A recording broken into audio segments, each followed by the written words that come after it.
खबर आ रही है उस पर आपसे मैं बात करना चाहती हूँ, लेकिन उससे पहले ये खबर, बिहार में विधानसभा चुनाव का प्रचार खत्म होने से पहले पीएम मोदी ने बिहार के लोगों के नाम एक चिट्ठी जारी की है, जिसमें उन्होंने बिहार के विकास के लिए नीतीश जी की सरकार की जरूरत बताया है। उन्होंने उम्मीद जताई है कि बिहार में डबल इंजन की ताकत इस दशक में बिहार को विकास की नई ऊंचाइयों पर पहुंचाएगी।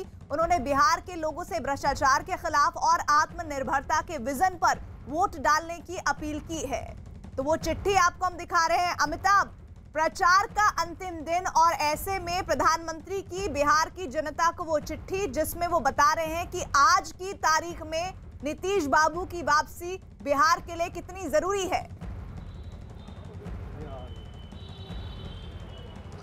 बिल्कुल, ये बीजेपी भी जानती है कि नीतीश के नेतृत्व में बीजेपी और एनडीए की सरकार ने बहुत बेहतर काम किया है। मुझे याद है 2005 का चुनाव, जब बीजेपी ने नारा दिया था 15 साल बुरा हाल, यानी कि लालू के राज में गुंडागर्दी से लेकर विकास की बात तो दूर, शिक्षा तक में बिहार काफ़ी पीछे रह गया था, लोगों का पलायन बढ़ गया था। लेकिन पिछले 15 सालों में जो बिहार में हुआ है वो काफ़ी बड़ा गेम चेंजर साबित हुआ। और नीतीश पर जाहिर तौर पर प्रधानमंत्री बेट लगा रहे हैं, लेकिन जो एंटी इनकम्बेंसी होती है वो बड़ी मुश्किल की घड़ी होती है, और एंटी इनकम्बेंसी इस बार थी। ये बीजेपी आला कमान भी जानता है और बीजेपी के स्थानीय नेता भी जानते हैं, इसलिए प्रधानमंत्री को खुद कूद कर सामने आना पड़ा है और बिहार की जनता से अपील करनी पड़ी है। और इसमें कोई दो राय नहीं कि कोरोना काल में किया हुआ काम और कोरोना काल में सरकार की योजनाओं का लाभ बिहार में भी प्रवासी मजदूरों को मिला है, और उसका फ़ायदा सरकार उठाना भी चाहती है। और दूसरी बात जहां तक है, प्रधानमंत्री की मोदी और बीजेपी की छवि भी कम से कम बिहार में अब तक बेहतर है, क्योंकि बिहार बीजेपी को अकेले अब तक सरकार, अभी तक किसी बिहार की जनता ने टेस्ट नहीं किया है। तो अब मुझे लगता है कि प्रधानमंत्री की इस भावभीनी अपील का असर